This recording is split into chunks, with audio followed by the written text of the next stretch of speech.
வணக்கம், இது உங்கள் தினக்கதிர். NET 2025 தேர்வுகளிடமிருந்து கலவையான பதில்களை கிடைத்தன. பெரும்பாலானவர்கள் தேர்வை மிதமான கடினமானதாக விவரித்தனர். இயற்பியல் பிரிவு குறிப்பாக கடினமாக இருந்தது. வேதியியல் பல தந்திரமான கேள்விகளை கொண்டிருந்தது. உயிரியல் எளிதாக கருதப்பட்டாலும் நீண்டதாகவும் நேரத்தை எடுத்துக்கொள்ளும் விதமாகவும் இருந்தது. ஒட்டுமொத்த சிரம நிலையின் அடிப்படையில் முந்தைய ஆண்டுகளுடன் ஒப்பிடும்போது மாணவர்களும் பயிற்சி மையங்களும் கட் ஆப் மதிப்பெண்களில் சிறிது சரிவை எதிர்பார்க்கின்றன.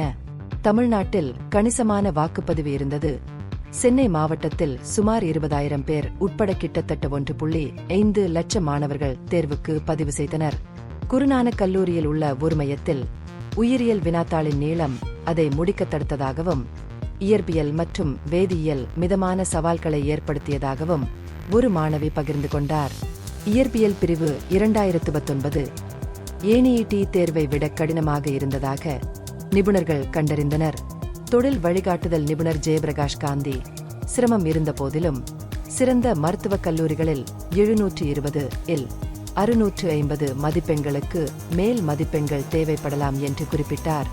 முதல் முறை தேர்வர்கள் வினாத்தாளின் தேர்வை மீண்டும் எழுதுபவர்களை விட கடினமாக கண்டறிந்தனர். அவர்கள் தங்கள் முந்தைய அனுபவத்தின் காரணமாக நன்மையை பெற்றிருக்கலாம் என்றும் அவர் கூறினார். தேர்வு நாளில் சம்பவங்கள் இல்லாமல் இல்லை.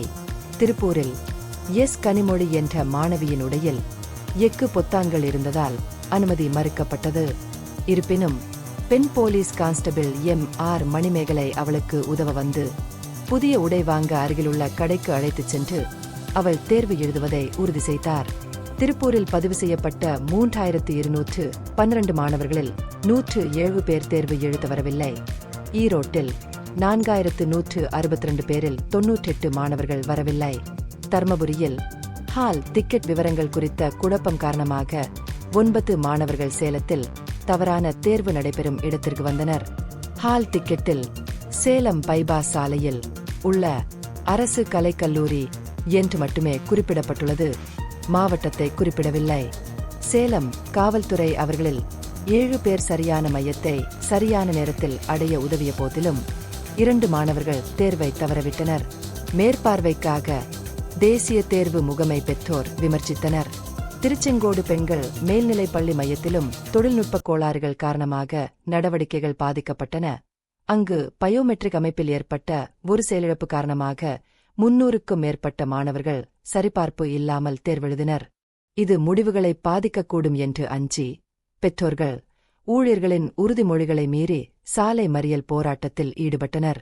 இதற்கிடையில் புதுக்கோட்டையில் உள்ள கீரமங்கலம் அரசு பெண்கள் மேல்நிலைப் பள்ளி சிறப்பு போக்குவரத்து ஏற்பாடுகளின் உதவியுடன் 80 மாணவர்களை அனுப்பி அதன் வலுவான மருத்துவ சாதனை பதிவை தொடர்ந்தது. கரூரில் 42 வயதான ID ஊழியர் கிருஷ்ணகுமார் முதல் முறையாக நீட் தேர்வெழுதி நீண்ட நாள் கனவை நிறைவேற்றினார். இந்த பகுப்பாய்வு நுண்ணறிவுள்ளதாக கண்டால் முக்கியமான அரசியல் முன்னேற்றங்கள் குறித்த கூடுதல் புதுப்பிப்புகளுக்கு லைக் செய்யவும், ஷேர் செய்யவும், சப்ஸ்கிரைப் செய்யவும். இது உங்கள் தினக்கதிர். நன்றி.